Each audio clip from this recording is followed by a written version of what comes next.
Hi, my name is Paige, and on this channel we talk about all things online teaching. And in this video, I'm going to go through all of the administrative tasks that you will have to do as an independent online teacher. I've had a lot of teachers ask me questions about how I organize myself as a teacher, and I use a lot of free tools. So I'm just going to go through all of the administrative things I do before, during, and after I have a class. Because if you are transitioning to being an independent teacher from working on a platform, a lot of tasks that the platforms did, you might not have experience doing for yourself. And when you're just starting out your own business, you don't want to be paying a lot of money for tools to do these tasks. You're going to want to be able to do them manually on your own until you decide to scale up later. You don't want to be burdened down by buying this tool and that tool and spending all your money and time on tools. What you really want to do is teach, right? That's why you have an online teaching business. So let's just jump right into it. The first thing that I do is I determine exactly when I'm going to teach. So I figure out the exact hours I'm going to teach, and I also determine the breaks I want between classes. That's right, if you run your own teaching business, you don't have to run all the way up to the end of an hour or start exactly at the top of an hour. My preference is to start at the quarter times. So I might start a class at 6:15 or 6:30, 6:45. You get the drift. This way I have a 15-minute break between my classes. So right now I just teach 6:30 to 6:55, and then I teach 7:15 to 7:40. It's very strategic, my teaching times, because that's the time when my husband is able to watch my daughter before he goes to work, and he leaves for work at 7:45.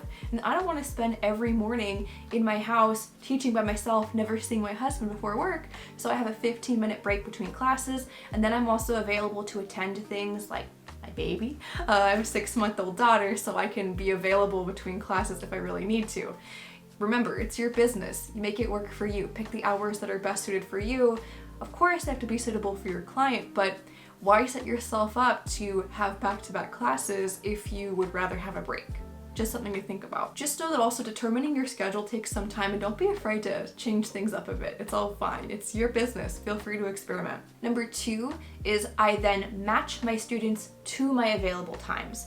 So if I have a prospective student that needs a time that I don't have available, it's probably better off that I just let that client go. And that has happened to me. If I have somebody that wants 5 classes a week, for example, I don't have availability in my schedule right now. So it's good to know what is your availability and when you teach before you even think about scheduling your clients. So it can take some time and negotiation between your clients.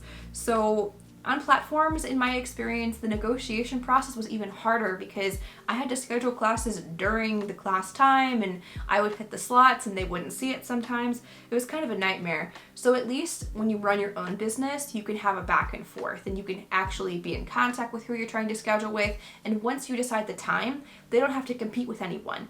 You are the one who decides who enters your classroom and when. So it's just as simple as, hey, we're going to meet at this time, this day, and if you want to make it even easier, you could go ahead and fix the slot, meaning that you have that class with that student for the entirety of their package. And in my experience, that's what students and parents want anyway. So you can actually provide more than the platforms, because platforms were like musical chairs. So there's no need to recreate the things that didn't work. Feel free to forge ahead using things that work for you and your client. My policies are that I allow either party to cancel up to 24 hours before class. So that means I could cancel or the student parent could cancel. So in my mind, it's fair for both parties because I'm incentivized because I want them to move through packages they've purchased with me.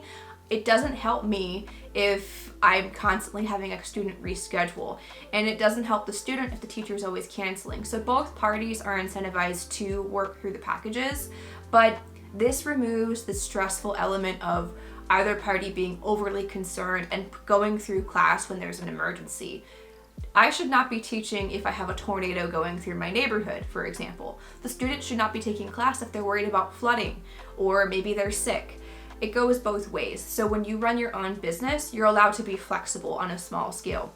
The problem of scale is that when you have a really large group of students and teachers, that's why you have to have those restrictive penalties. So we don't have to have that in small teaching businesses, which is great for both parties. I am very, very strict with myself though, and I only cancel class if I need to. And if I cancel class close to 24 hours, what I will do is I will credit them another class. So I will reschedule the class, and I will also give them a gift class as an apology. So for example, a few weeks ago, I had a conflict with my husband's work. He had to go in early. I didn't know until the day before, and they were a newer client, and I didn't want to just reschedule them because they'd also had some technical issues. So what I did is I just said, hey, I'm so sorry. I'm gonna go ahead and reschedule our class to next week. And as a gift, we're gonna have a free class next week. So I gave them like a bonus class or a +1. That's how I run my business. So if I have to, reschedule somebody last minute or cancel, I will give them a free class. That's how I run my business. It's up to you how you wanna do your own policies. That leads me to number 3. It's my business, I gotta keep track. So you gotta keep track of your own classes. How many classes do they have remaining in their package? How large of packages do you sell? I don't recommend selling more than a month or 2 of classes at a time if you're a sole proprietor, because what happens if you get sick? What happens if your life changes? You want your business to remain flexible, most likely. That's why most of us are in the online teaching business and field. So I just do 12 to 24 classes at a time, and that's about a month's worth of classes for most of my students. And I just put it in the title. So I'll put 1 out of 24, 2 out of 24, and so on in the title of each meeting. And I also have a simple spreadsheet that I use just to track who's taken which classes when, and if I happen to have a student that has been canceling, I'll just reach out to that person individually. It hasn't really been a big problem for me in my business. Number 4, the 4th thing that I do is I create the online meeting. I just go ahead and use Zoom or other video conferencing. I've heard good things about Zoomoo and also Voov, DingTalk, but if you're using Chinese platforms, you're going to want to be careful and just monitor the current situation in China. I'm filming this in October 2021, so if you're watching this in the future, maybe things have changed and maybe you need to use other platforms carefully. So just be careful using any kind of video conferencing platform. Make sure you follow the rules. I just go ahead and use the video conferencing ones versus classroom, because virtual classrooms usually cost money, like ClassN costs money. I've also looked at things like LearnCube, and I just need a place to meet and screen share. I like simple. The longer I've been teaching online, the more I value a bare bones platform. I don't need any bells and whistles causing lag. I just want a clear connection with me and the student. I want them to see and hear me, and I want to be able to share my screen.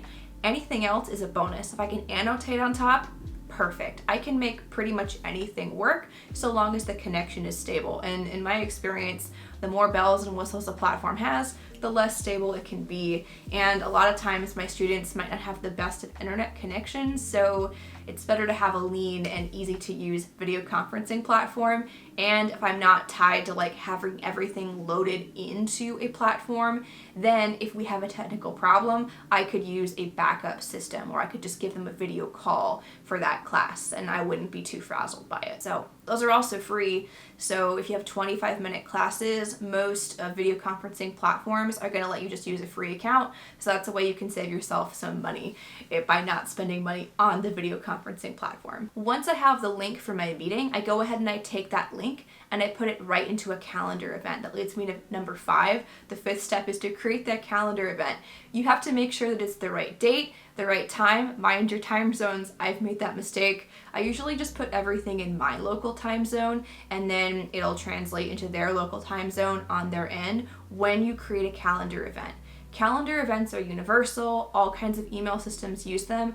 I use Google Calendar, and I can send it to someone's QQ account, for example, and then they'll be able to accept the calendar invite on their end, and it will populate into their calendar.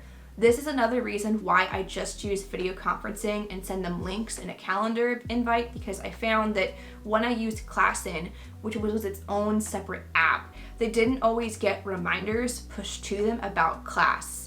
And I really felt that I didn't want to be sending reminders about class all the time. I would much rather that both parties got basic automated reminders about when our meeting was scheduled. So it was easiest just to use calendar events, because that way I didn't have to use a complicated system, tell them to go check an app. I just wanted to be right there in their email. Keep it really, really simple. The longer I go teaching, the more I just value simplicity and free. Google Calendar is free on my end, and if you want to use a different calendar system, you totally can, but I like Google, so I use Google. Gmail works just fine, and Google Calendar can send a calendar invite to any other kind of email. Although this can be a lot, I really just value doing everything manually because I like control. That's the kind of person that I am, and right now I have a small caseload of students, so I don't need to really automate this process.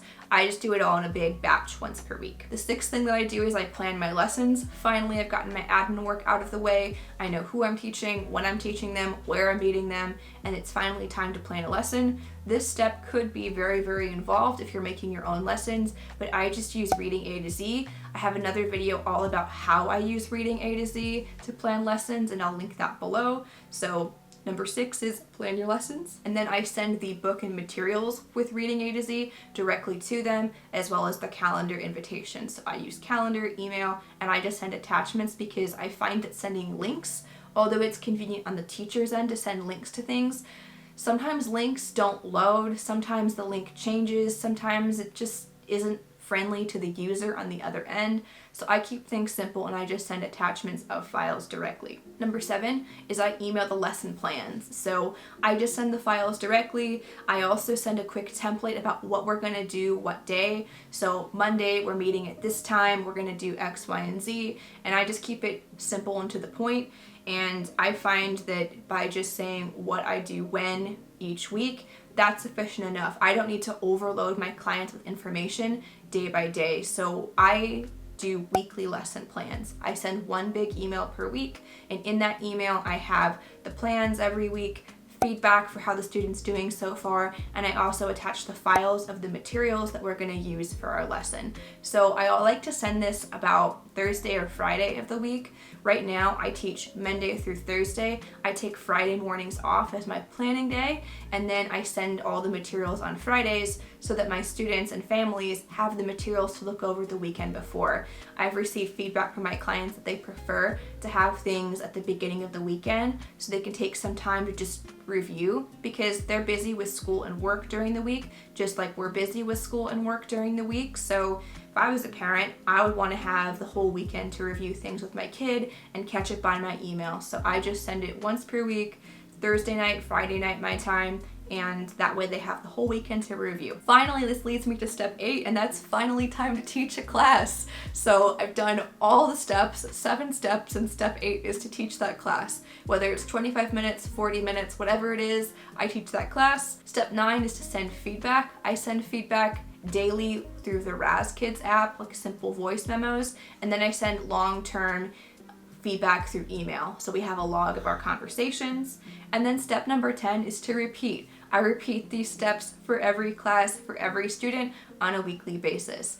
Now you might think that's a lot of steps, but spelled it all out so they're lengthier when it's all spelled out. I also batch them, so I will do things like make all the calendar events at once, plan all the lessons at once. That way I'm not wasting time switching tasks. So those are my 10 steps of my administrative work. Right now, I don't pay for any tools, so I hope that this video is helpful for you when you're making your plans for your students so that you don't feel like you have to spend a lot of money on tools to do the admin work. Administrative work is kind of busy work at sometimes, and maybe it's not your favorite thing to do, but by doing it yourself, you can save yourself a lot of money. I've looked into things to automate it, and until I take on more students, it wouldn't be worth it to me to invest in more tools. Right now, it's more important for me to spend less time on lesson plans, so I've invested in the content versus the tools to do my administrative work. So there you have it, my 10 steps for planning my lessons as an independent teacher. I hope you found this helpful, and this can help you think through your own administrative process as you begin your own independent teaching business. Thank you so much for watching. Hope you can like and subscribe, and let me know in the comments below, how do you take care of your administrative work as an independent teacher? Do you use these systems, or do you have other recommendations? I'm always on the lookout for more tools, so please sound up in the comments below. Thank you so much for watching, and have a great day. Bye-bye.